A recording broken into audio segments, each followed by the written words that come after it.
Thanks, guys, for coming.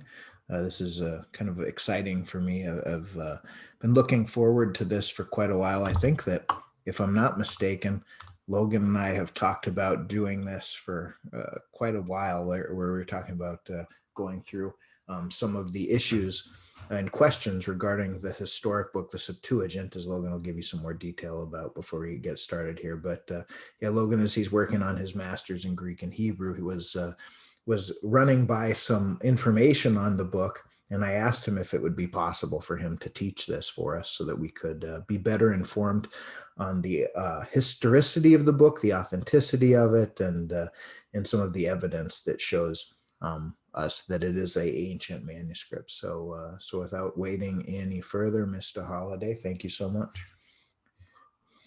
Thanks, Trevor. It's good seeing everyone on here tonight. As Trevor said, my name is Logan. I am a pastor of a rural Baptist church here in Arkansas, Dolph Baptist Church, located by Calico Rock, Arkansas. Just a little spot on the map. In fact, my church is located at the very end of a dirt road. We're the last spot, last destination you come to on that dirt road. But it is a pleasure seeing everyone here tonight. And we're going to be talking about the Septuagint. We're going to be looking at the history of the Greek translation of the Hebrew scriptures. So I'm going to share the screen here, and we're going to go to a PowerPoint.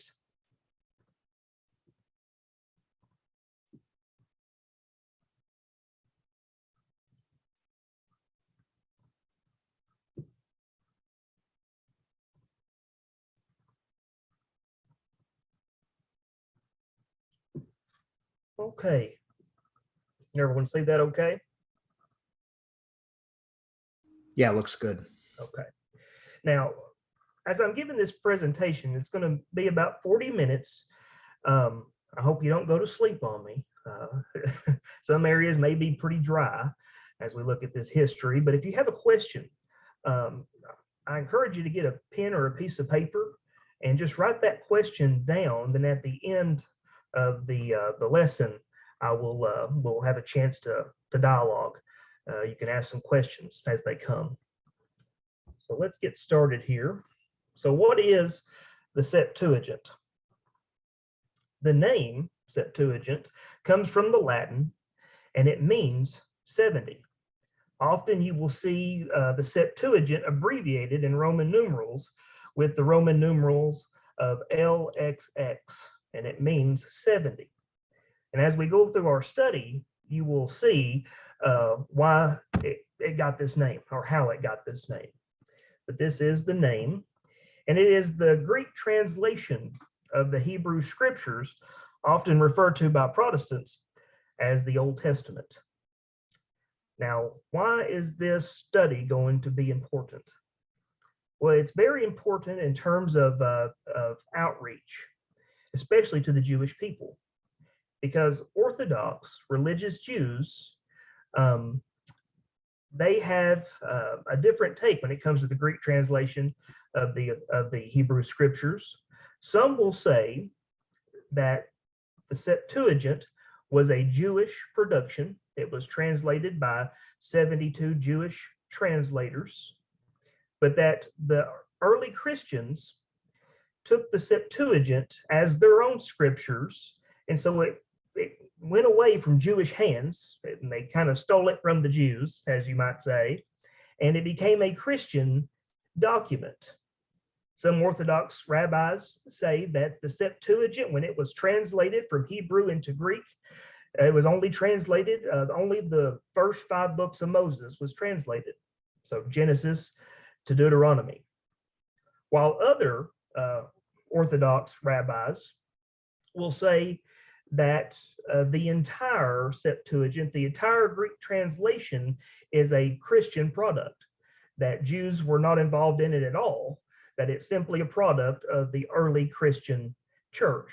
So I hope this study will be helpful as we seek to educate and to teach people more about where this Greek translation of the Hebrew scriptures came from and exactly what was translated. Was it just the first 5 books of Moses, or was there more that was translated, or was it the entire Tanakh, the entire Hebrew Bible.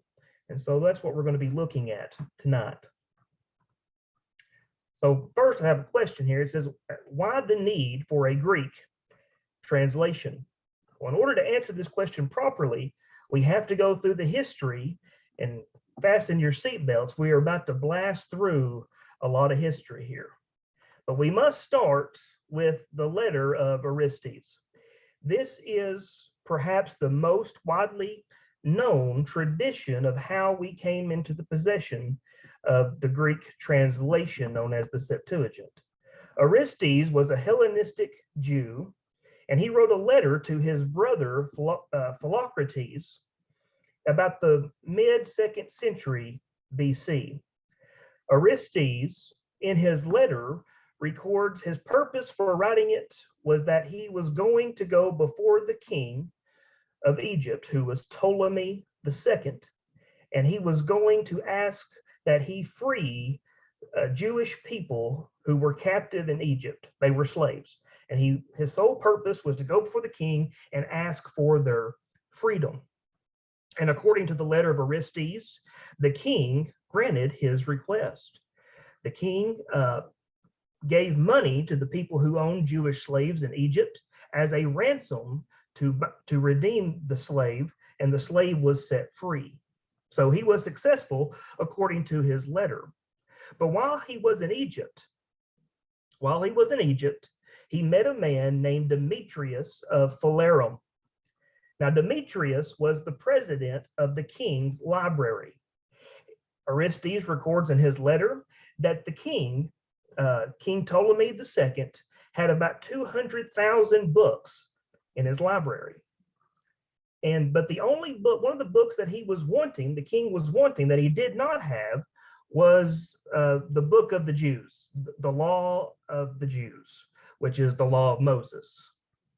And so according to the letter of Aristeas, the king writes a letter to the high priest in Jerusalem, whose name is Eleazar, and he requested that Eleazar send some Jewish men, Jewish scribes, Jewish scholars to Egypt so that he could have a copy of the law of Moses, the first 5 books of the Hebrew Bible.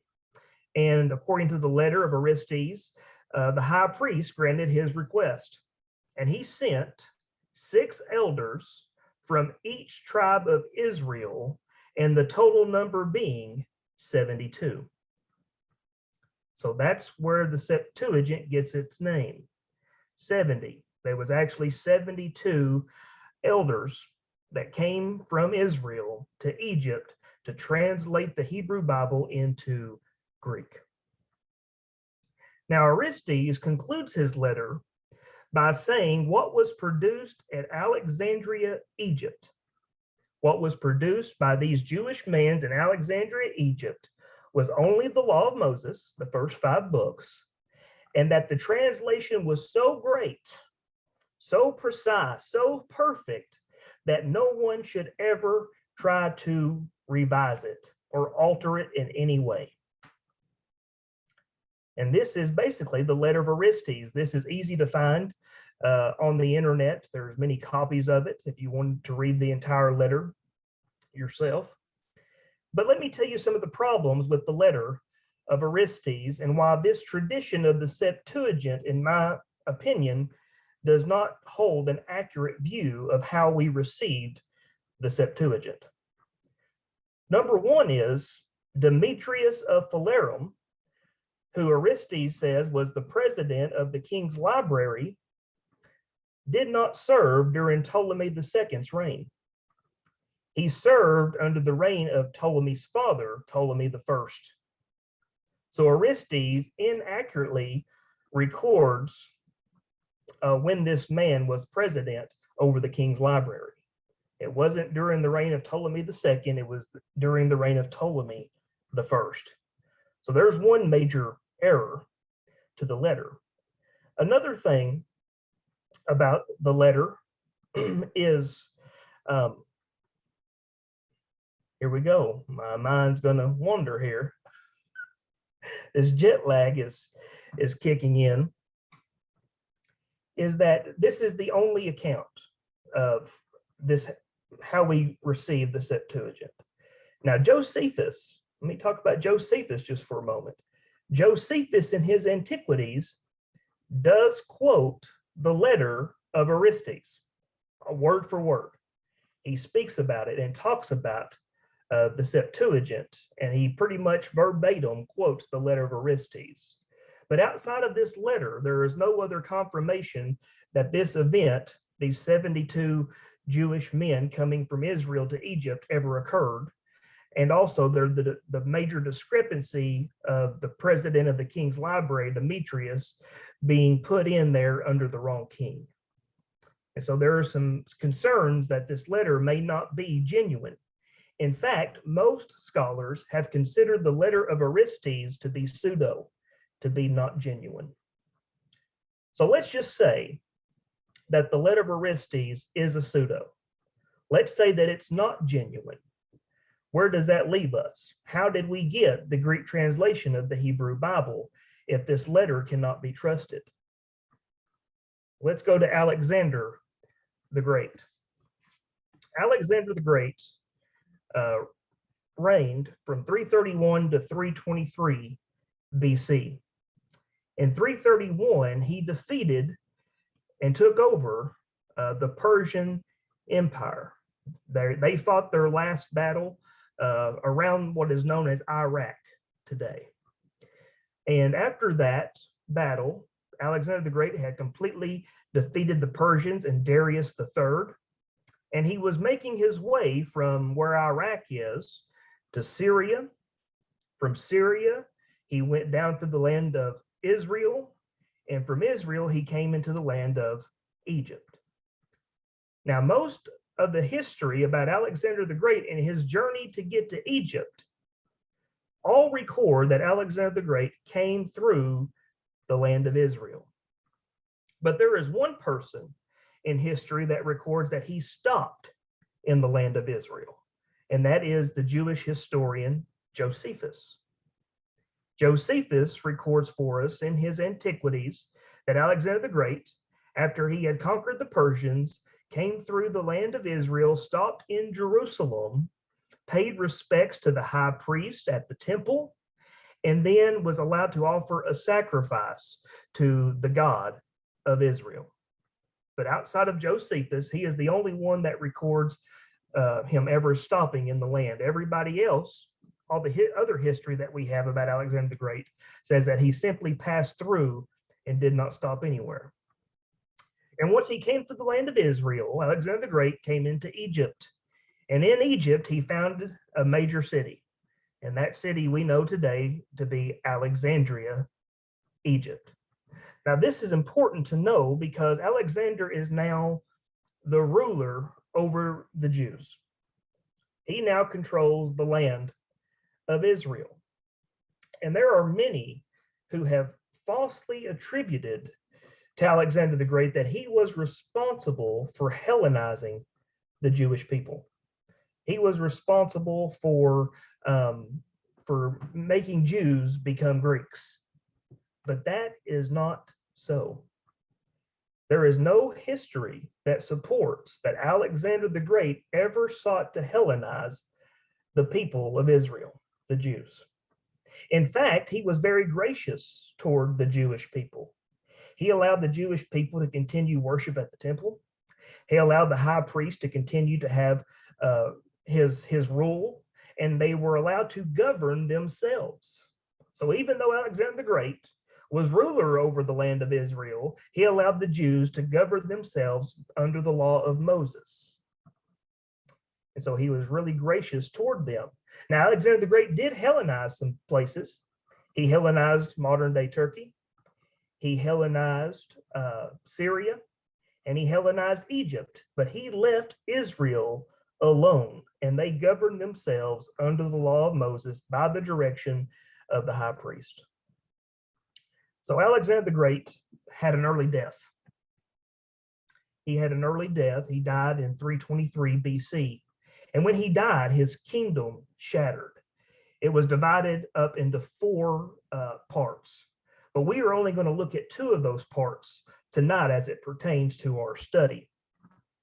And those two parts is the Ptolemies and the Seleucids.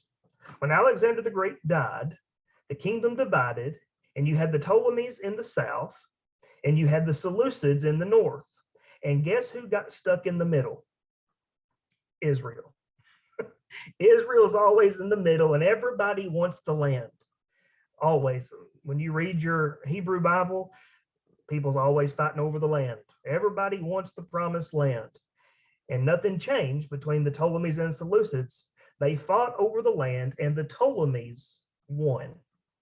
So the Ptolemies controlled the land of Israel. And when Ptolemy the First, King Ptolemy the First, had the land, he did take a bunch of Jewish people captive to Egypt. So that part of history is absolutely true. During his reign, he did take Jews captive into Egypt. But then his son, Ptolemy II, there were many Jews who were set free under his son's reign. But why is this important? This is important because the Ptolemies, like Alexander the Great, did not seek to Hellenize the Jewish people. They let them continue worship at the temple. They let them be under the high priest, and they allowed them to govern themselves according to the law of Moses. And so that's very important. Alexander the Great did not seek to Hellenize the Jewish people, neither did the Ptolemies. Neither did the Ptolemies. Although they took some Jews as slaves, they allowed them to govern themselves in their own land. That all changed, however, in 201 BC. In 201 BC, the Seleucids defeated the Ptolemies and gained control of the land of Israel. And from them came one man we all recognize, Antiochus Epiphanes. Antiochus Epiphanes began to reign in 175 BC, and he reigned until 164 BC, with the Maccabean Revolt being about 168 BC. Now, this is important because when the Seleucids took over in 201, they did not leave the Jewish people alone. They sought to introduce them to the Greek urban existence. They wanted them to become Greeks. The Seleucids were responsible in Hellenizing the people, and they Hellenized them for 26 years until Antiochus Epiphanes came along. When Antiochus in 175 began to reign in the Seleucid Empire, he stopped the people worshiping at the temple. He stopped the high priest from functioning as the high priest. He did not allow them to be governed under the law of Moses. He wanted them to eat food that went contrary to what Leviticus chapter 11 says, according to the dietary laws. And so he put restrictions on them, and this is what led eventually to the Maccabean Revolt in 168. And so what does this history tell us? This history tells us that at a very specific time in history, 201 BC, the Seleucids sought to seek to Hellenize the people of Israel and were successful. Many Jews became Hellenized during this time. They became Greeks. And so we find the need, we see the need for a Greek translation. And so according to this history, the Greek translation I have come to the conclusion on was created not in Alexandria, Egypt, by 72 Jewish scholars, but in the land of Israel itself, because there was a need for it within the land due to the Hellenization by the Seleucids. I'm going to stop right there just for a moment and ask if anybody has any questions. I've said a lot in a short amount of time. Does anybody have any questions so far? Yeah, so I assume, Logan, that there's more reason to believe that it came from that location as opposed to somewhere else within the Greek Empire. Yes, yes. Okay, thanks. Because just because of the fact that no other ruler over Israel, not Alexander the Great and not the Ptolemies. They did not seek to Hellenize the people. Only the Seleucids sought to do so. And that's what started the whole war to begin with,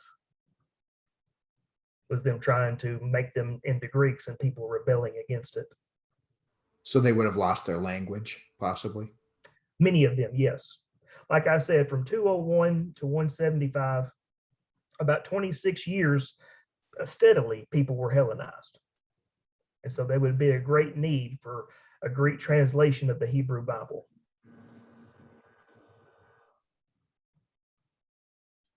Logan? Yes. This is Mark in Duluth.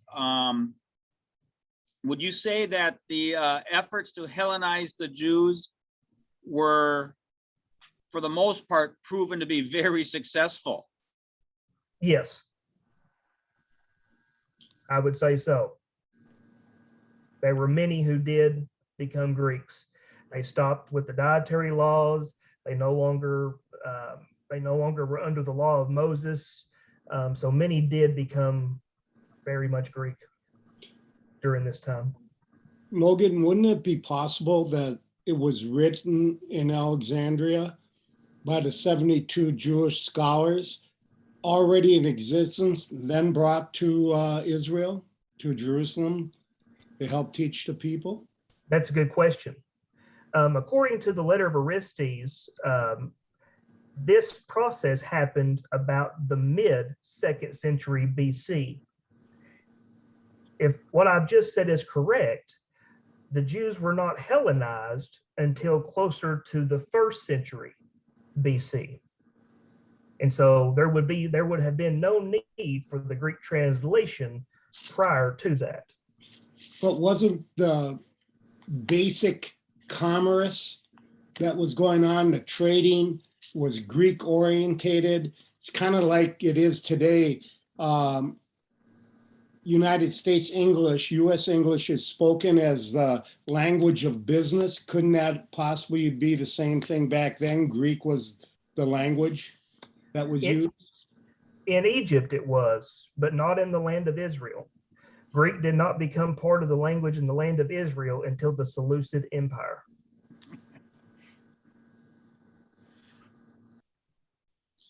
But Logan? they would have known Greek because they're going to be trading with them, especially up in the Galilee, the main road that connected the east with, the Orient with the African continent, ran right straight through the land of Israel. So they would have known it by commerce, you would have thought.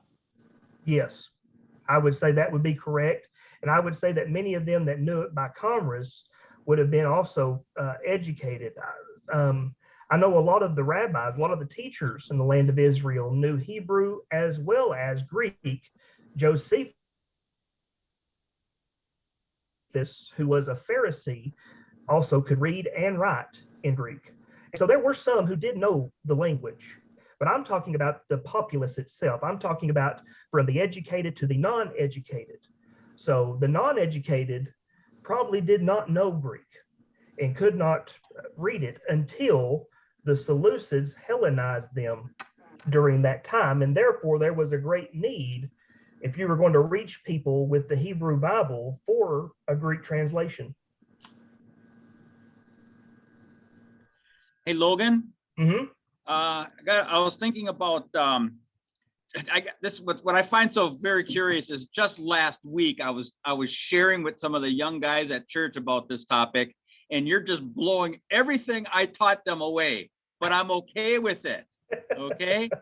I'd be curious to know what might have Alexander the Great's motivation been to allow for the Israelites, the Hebrews, to be so autonomous in their culture, society, language, religion, where you made the comment that the other nations, the Egyptians, and different peoples in present day Syria and Iraq, they were Hellenized before the Hebrews. What was his reluctance to promote Hellenization amongst the Hebrews? Any comment? Well, you're asking why didn't Alexander try to Hellenize the Jews? Is that what you're trying to ask? Yeah, Well- I'm trying to imagine, I don't know, maybe he thought there was something worthy or worthwhile in Well, saving. according to Josephus, he did. According to Josephus, when Alexander the Great came through the land of Israel, he stopped at Jerusalem. He paid respect, honor to the high priest, and and then he offered a sacrifice to the God of Israel. So according to Josephus, he had a great respect for the Jewish people and their God. Good answer. I like it. Now, was he the one just speaking with me a while ago? Yeah, Tom was. Hey, Yes. Tom. It was something else I was going to say, and I thought of it while Mark was talking, and now I can't think of it. I'm sorry. That's all right. You're That's too all young to right. have that happen, Logan. Well, it's just a lack It of happens to sleep. guys like me. Just a lack of sleep. But I get it. Well, congratulations for the newborn. We get it. what I was going to tell you, Tom, I know what I was going to tell you now. Before Alexander defeated the Persian Empire in 331, the majority of the people from Persia, which is old Babylon, from Persia to Syria to Phoenicia, all the way to Egypt, did not speak Greek, but they spoke Aramaic. Aramaic was the language of the Persians that they used, and the common language all the way through the land. And so if people did not know Greek, most people knew Aramaic simply due to the Persians. And probably was more the language of commerce in the Middle East, even after the Greek takeover, wasn't it, Logan? Yes, it was. So correct me if I'm wrong. I'm sure, I don't know, maybe in your studies, there's a story about Alexander the Great when he was coming into the land of Israel, that he felt insulted and slighted by the Jews for not helping them up in Sidon and paying tribute to him. So he was going to destroy them. And the Jews were very petrified of this because there's no way they could stand up to his great army. He was a machine. But the night before he was going to enter into Jerusalem, he had a dream. And when the high priest came out in their full priestly garments with the people behind him without arms, he realized that he had a dream of them, believed it was the God of Israel that gave him the dream, and he stopped from conquering them. And that's why he gave them what they needed and didn't extract tribute from them. Have you run across that? Tom, have you been reading Josephus? Because Because Josephus records that. okay, that's Yeah, what I read. that is a story told by Josephus. Exactly what you just said. That's right. And so he had a great respect for the God of Israel due to the dream that he had. And that's correct. All right, guys. Anybody have any other questions? If not, I'm going to go on. All right, let's go on. Now, I want to read a couple of quotes by Josephus I want to illustrate a point about the Greek translation. There are many who say, well, if the Greek translation existed all the way back in the 1st century BC, as you claim it did, then how come no one mentions it? No one talks about it, not even Josephus, the Jewish historian. So I want to read a few things that he says here. And this is in his book, Against Apion, book 1, chapter 1. He says, I suppose that by my books of the antiquities of the Jews, most excellent Epaphroditus, I have made it evident to those who pursued them that our Jewish nation is of a very great antiquity and had a distinct subsistence of its own originally, as also I've therein declared how we came to inhabit this country wherein we now live. Those antiquities contain the history of 5,000 years and are taken out of our sacred books, but are translated by me into the Greek tongue. So Josephus, when he talks about his antiquities, his Jewish history, he gets most of his history from the sacred books, which would be the Hebrew scriptures. And then he translated his own work into the Greek tongue for all to read. And then he has another quote here against Appian, book 1, chapter 8, where he says, "For we have not an innumerable multitude of books among us, disagreeing from and contradicting one another as the Greeks have, but only 22 books which contain the records of all the past times, which are justly believed to be divine. And of them 5 belong to Moses, which contain his laws and the traditions of the origin of mankind till his death. This interval of time was little short of 3,000 years. But as to the time from the death of Moses to the reign of Artaxerxes, king of Persia, who reigned after Xerxes, the prophets who were after Moses wrote down what was done in their times in 13 books. The remaining 4 books contain hymns to God and precepts for the conduct of human life." Now, the first thing I want to mention about this quote is he mentions 22 books. The Jews, the Hebrew scriptures were written on scrolls, and they did not divide their books the way we divide the books today. Let me give you an example. In the scroll, you would have the Book of Kings. What do we do in our English translations? We separate the Book of Kings into 1st and 2nd Kings. Also, in the scroll, you would have the Book of Chronicles. In our English, we separate it 1st and 2nd Chronicles. So there are many books that we separate to get 39 books that the Jews did not. And 1st and 2nd Kings, 1st, 2nd Chronicles, that's just some examples. Even prophets were put together. You had your 8 minor prophets, and then you had your major prophets, and those were seen together instead of each a separate book. So that's where he gets the 22 from. But notice that he says these books are divine. So again, the Hebrew scriptures. The point I'm making is this. What did people think about the Septuagint? What did people think about the Greek translation? They saw it as a translation. Did they consider it to be God's word? Absolutely.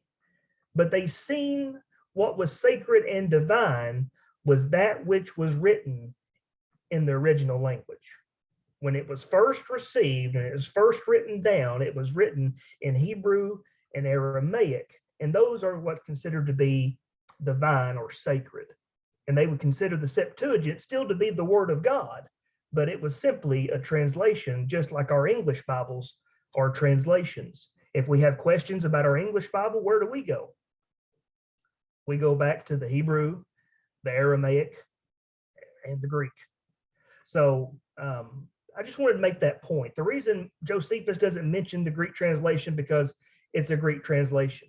When he's going to talk about sacred and divine books, he's going to talk about the Hebrew scriptures. Does that make sense? Okay. Yeah.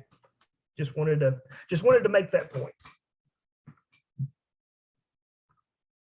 Now Yeah. let's talk. Go ahead. But Logan, but Yes. when the Hebrew scriptures are quoted in the New Testament by Paul and others, they're quoting the Septuagint. Yes, they are. And this is why it's such a great need that we understand not only where the Greek translation came from, but what exactly was translated.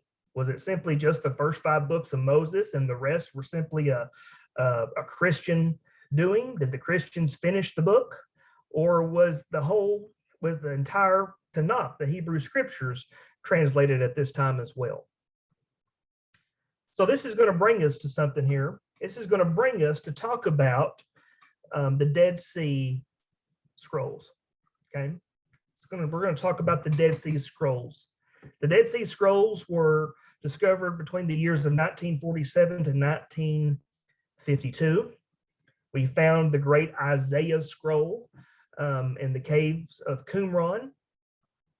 And the great Isaiah scroll, just to mention this briefly, it was a wonderful find because it dates to about 100 BC.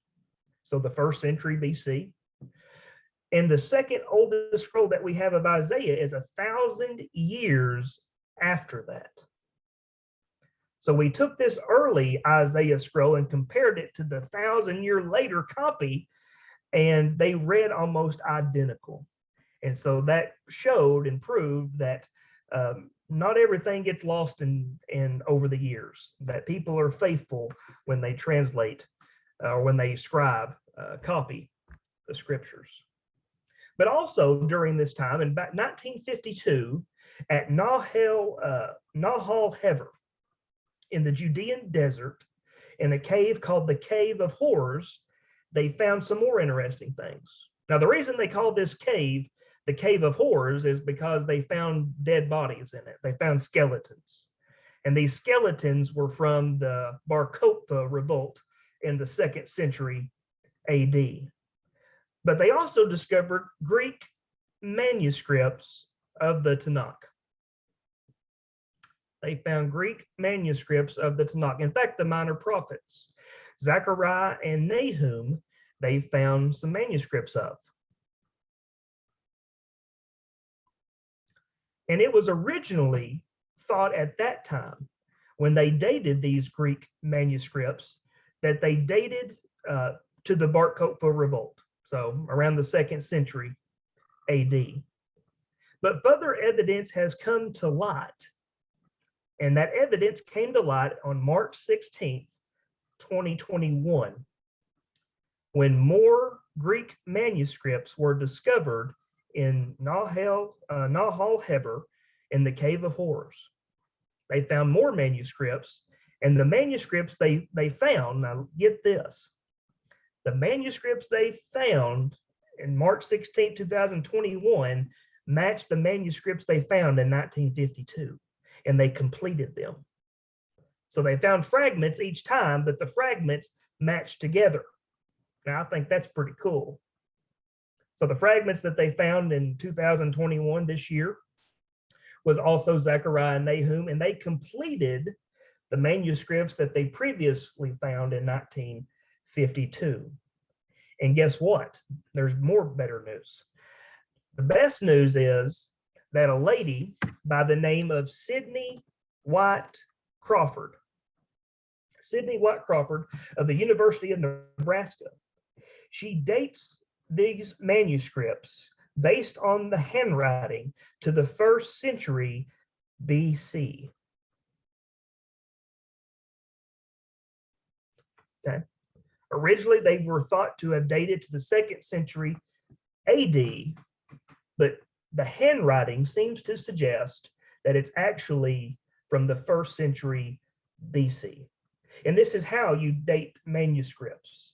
Manuscripts can be dated through carbon dating, but any manuscript, anybody who specializes, who is a scholar on manuscripts, will tell you the best way to date ancient manuscripts is on the handwriting. There are people known as paleographers, and that's what they do. They go to school, they get a degree, and all they do is study ancient handwriting to be able to date ancient manuscripts. So they are called paleographers. So if that's true, oh, the slide messed up. If that's true, then what we have in Zechariah and Nahum in these manuscripts we found in the Cave of Horrors, the Judean desert, they date to the 1st century BC. Now, what does this prove to us? What does this show us? It tells us that when the Greek translation was done on the Hebrew scriptures, that it was not just the first 5 books of Moses. Zechariah was also done. Nahum were done. The prophets were also done at that time as well. And so this is just one of the proofs that that it was not just the first 5 books to be translated during that time, but in fact, it was the entire Tanakh. But let's look at something interesting. I want to show you something here. Now this, what you're seeing on the screen in front of you, this is from the 4th century AD, okay? We have a copy of the complete Greek translation of the Hebrew Bible. It's found in a codex called Codex Sinaiticus and it dates to the 4th century this era, AD. And I want to just read this for you and tell you what it says. And then I want to compare this 4th century manuscript to what we found in the Cave of Horrors. What we found that dates to the 1st century BC, to show you a significant change between 1st century BC and 4th century AD. So this says in front of us, this says an ordinance or decree, an issue of the Lord's word. His sacrifice is in the land of Sedrach and Damascus, for the Lord oversees the people and Lord oversees the people, including all the tribes of Israel. So in this manuscript, you have this word right here, kurios. This word kurios is the divine name. This word kurios means Lord. Okay, we translate that as Lord, but it represents the divine name from Exodus chapter 3. So this is in the 4th century copy. Let me show you the copy that they found in the Cave of Horrors. I'm going to get out of here just for a minute, and I'm going to show you this copy. This is the exact same passage we were looking at. This is Zechariah chapter 9, verses 1 through 4. And you can see here, and Damascus. And then it says here, here's this word.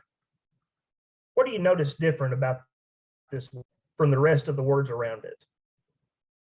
It looks different, don't it? This right here looks different from the rest of these words. And the reason that it looks different is because everything else is Greek. Everything else is Greek except this word. This is Paleo-Hebrew, and this is the divine name. This is the divine name. So what does that tell us? It tells us that there was a tradition when the Greeks, when the Jews first translated the Hebrew into Greek, the tradition was that they did not mess with the divine name, that they kept the divine name in Hebrew and not Greek. But what it also tells us is that the Septuagint had a revision. Just as your English translations go through revisions over periods of time. And when the revisions happened, they took out the Paleo-Hebrew and added kurios, Lord, there in its place. Let me show you the difference one more time. Let me show you. Here's the same passage. This says kurios from the 4th century AD. Here's the exact same passage, but from the 1st century BC. And we have the Paleo-Hebrew tetragrammaton, the divine name for the Lord. Anybody have any questions? Yeah, I have a question concerning the verse 9, chapter 1. Yes. The divine name is in my translation is in the word of the Lord, and then finally at the end are on the Lord. Yes. And I find that, and I've got two different translations in front of me. So, yes. So we're looking at that older parchment. There again, I see a little bit of that Hebrew. There it is, right there. See it? All right. Yep. Lord is used twice. It's used Got here, and it's used here. Thank you. But I think this is neat because it shows us from the copies that we have that the Septuagint has undergone changes, revisions throughout. I'm going to show you more examples of this, but each time it does undergo a revision, most of the time it's for the better. I don't know why, when they did revise it, that they took out the Paleo-Hebrew and put in kurios instead, the Greek word for Lord. But most of the time when they revise something, it is for the better because they are revising it so that it matches what the Masoretic text, the Hebrew text, says. Okay. But this is a good example just to show you that it was more than just the first 5 books of Moses that was translated. Let's look at some more examples of that. There was a man, his name was Clement of Rome, and he wrote a letter to the Corinthian church. Now, you may be familiar with the Corinthians from the New Testament. The Apostle Paul also wrote letters to the Corinthians. But Clement of Rome also wrote a letter to the Corinthians, and it's known as First Clement. Okay, known as First Clement. Now, let me tell you how long this letter is. It's 65 chapters long. I call that a book, not a letter, but people consider it a letter. I want to talk about the date of the book, if I could, or the letter, just for a moment. When this letter was first written, many saw it being written late in the 1st century. So traditional date is 96 AD. Okay. But due to a lot of internal evidence, such as Clement mentions the sacrificial system at the temple currently being done, priests performing duties at the temple. Well, we all know that the temple, the second temple, was destroyed in 70 AD. And so if he is writing about the temple and the priestly functions within the temple on a regular basis in Jerusalem, then his letter had to be written before 70 AD. And so their scholars go back and forth on it. Some see it as being written late 96 AD. Others, because of the internal evidence, seeing it being written from 68 to 70 AD. And I go with the early date simply because of the internal evidence. And this could be the same Clement that the Apostle Paul mentions in Philippians chapter 4, verse 3. Paul mentions a man named Clement in Philippians 4, verse 3. And if it's written early, like I believe it is, then this may be the same man who is writing to the Corinthians. But in his letter, he quotes from the Greek translation of the Hebrew scriptures throughout the letter. And so we are going to look at what he quotes from the Septuagint he had in the 1st century. And we're going to compare it to the Septuagint that we have from the 4th century. And we're going to notice similarities. And we're also going to notice that some changes. We're going to notice that a revision had taken place. So let's look at it. This is from Clement, Deuteronomy 32, verse 15. He quotes from the Greek translation that he possessed. And it says, "My beloved ate and drank and was enlarged and became fat and kicked." Okay. Let's look at the same passage from the 4th century Septuagint that we have in our possession today and see what it says. "And Jacob ate and was filled, and the beloved one kicked. He grew fat, he became heavy, he became broad." So you'll notice some differences there. But if you go look at your Bible, your Tanakh, and you can just use an English version if you want to, you will notice that what the 4th century Septuagint says is more closely related to the Hebrew versus what Clement said. So it goes to show you that what he was quoting from, what Clement was quoting from, was older than what we have today. But it goes to show you that there was a revision process throughout the centuries, and this is what it came to say by the 4th century.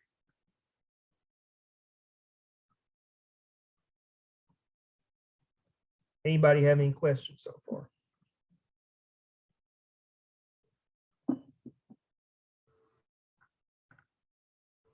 Do we know, Logan, do we know who was revising?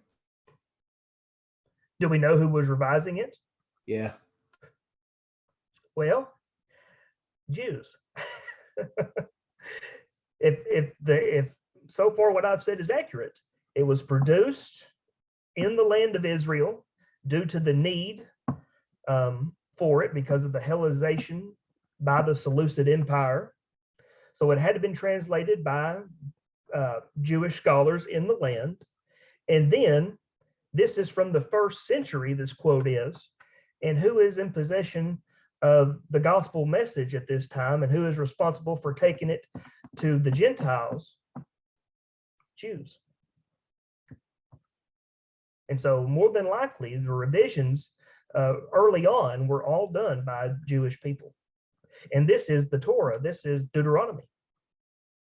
And so safe to say that yes, it was Jewish scholars who revised it. Let's go on. Let's look at Ezekiel 33, verse 11. It says, by Clement, as I live, says the Lord, I desire not the death of the sinner, but rather his repentance. We're going to compare it to our 4th century copy that we have. And it says, say to them, I live, says the Lord. I do not wish the death of the ungodly, rather that the ungodly turn back from his way and live. Now, this is so important because this is not the Torah. This is a prophet. We looked at Zechariah already that we have, and now this is Ezekiel. He quotes from Ezekiel from the Greek translation that he possessed at this time. And so it shows you that this is older, that this is not simply a Christian production, that it was produced before the church, quote unquote, ever formed. And we know that due to the difference of it. The difference, it's an older reading. Let's go on. Jeremiah 9:24. Here's what Clement quotes. Let not the wise man glory in his wisdom, neither let the mighty man glory in his might, neither let the rich man glory in his riches, but let him that glories glory in the Lord, and diligently seeking him and doing judgment and righteousness. Compare that to our 4th century copy. This is 4th century AD now, folks. 4th century AD. It says, let not the wise boast in his wisdom, and let not the mighty boast in his might, and let not the wealthy, but let him who boasts boast in this, that he understands and knows that I am the Lord, when I do mercy and justice and righteousness in the earth, because in these things is my will, says the Lord.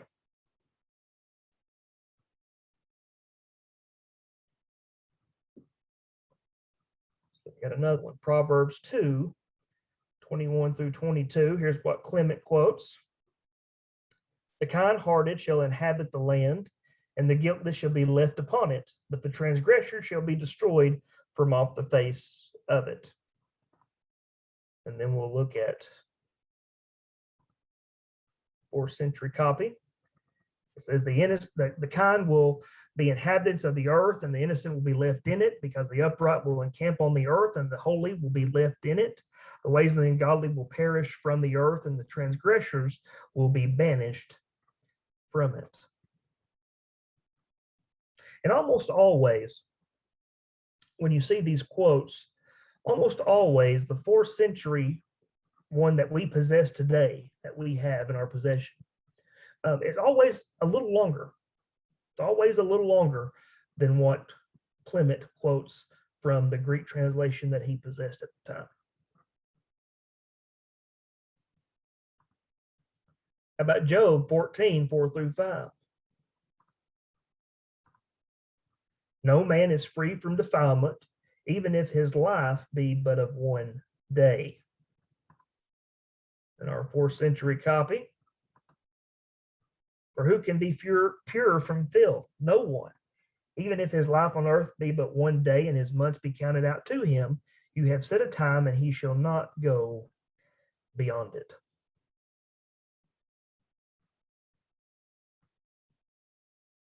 So there's Job. Now here we go.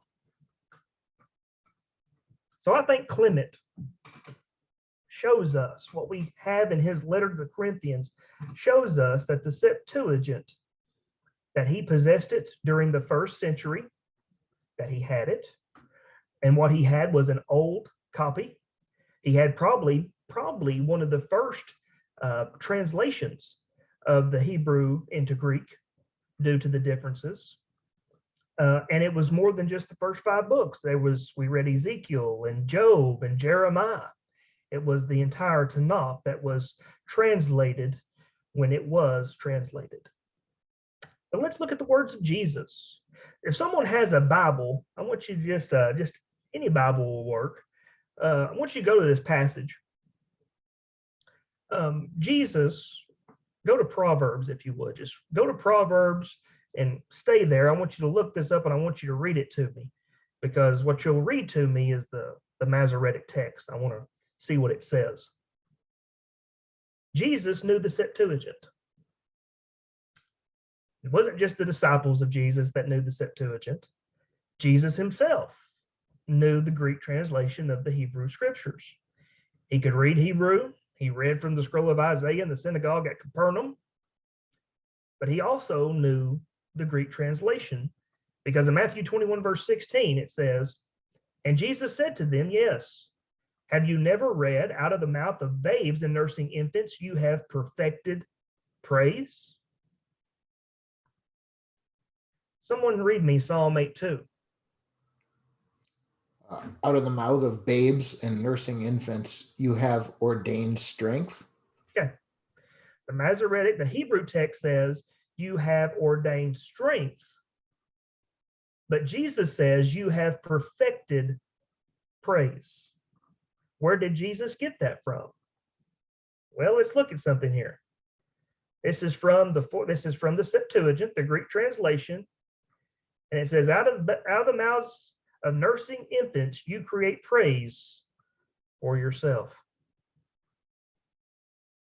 Psalm 8:2.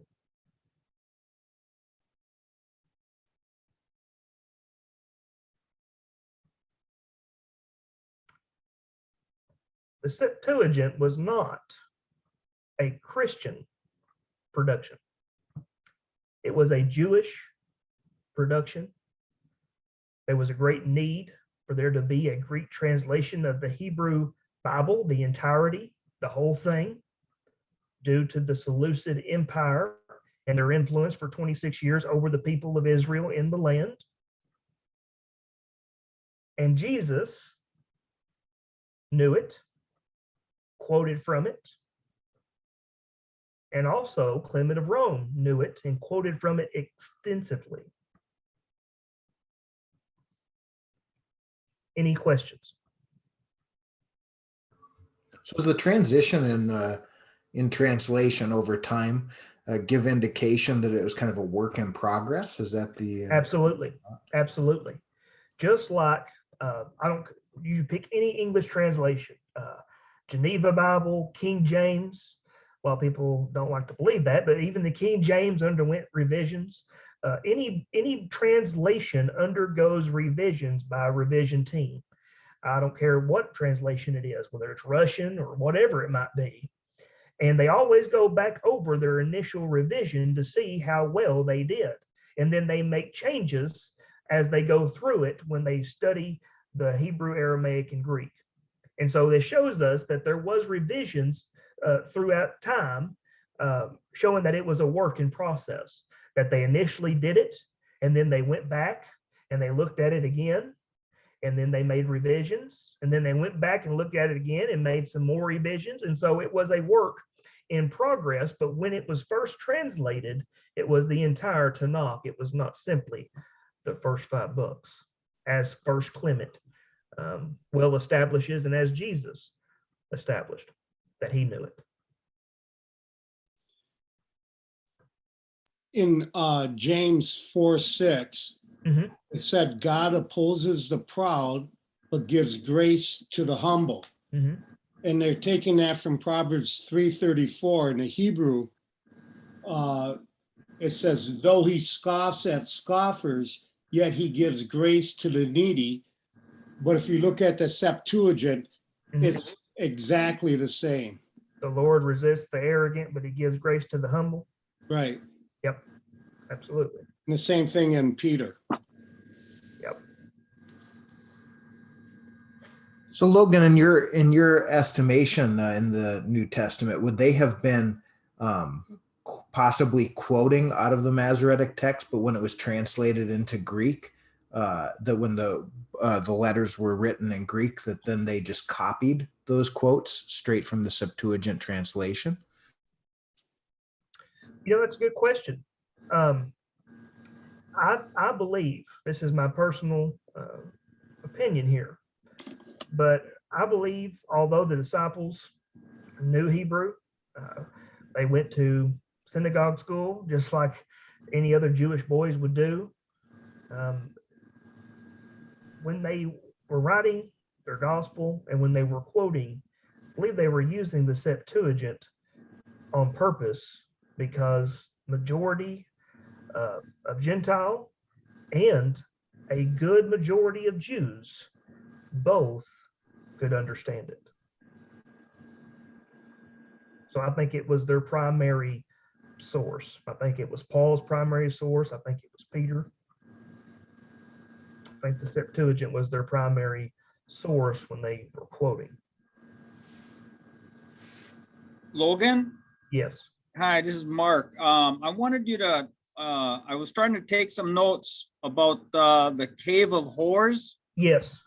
And that was you pronounced a Hebrew location. Yes, it is Nahal, Nahal, Nahal.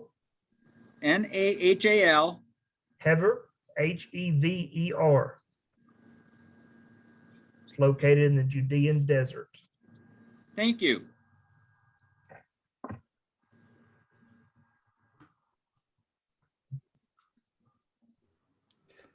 Often, Logan, even when I study some of the even medieval rabbis or the different rabbis throughout history, often the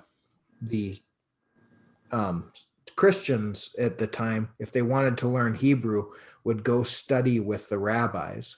It seemed like historically there wasn't a very strong understanding of Hebrew within the church, which also might give clear indication that this wasn't necessarily a Christian a Christian facilitated later creation, because they never seem to have quite that knowledge in order to advance the translations. Absolutely. And like I said, based on the history, where the Seleucids were the primary ones to Hellenize the people of Israel, creating the need for a Greek translation, that right there alone shows us that it would had to be produced totally by Jewish men, Jewish scholars, Jewish rabbis, those who knew Hebrew and also knew the Greek to translate. So it's a totally Jewish production.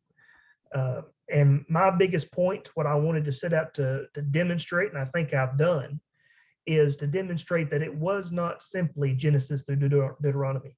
When it was translated, it was the entirety of the Hebrew scriptures.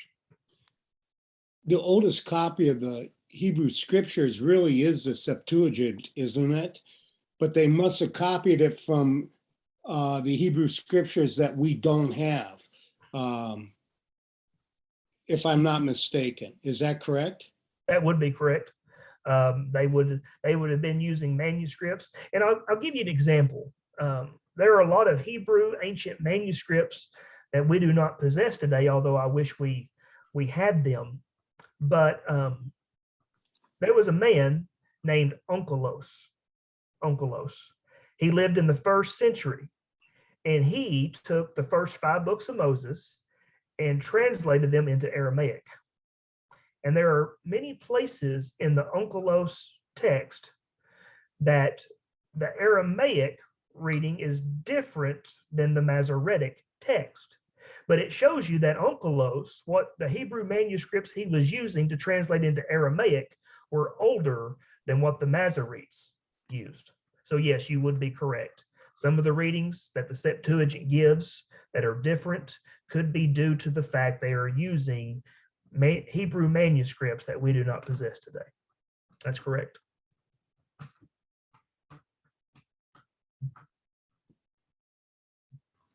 Any final questions here? Thank you so much, Logan, for your time. We really do appreciate it, especially I'll enjoy it. given you just had a new child come into this world yesterday. So we really appreciate that. But is there anything else anyone was thinking or wanting to ask?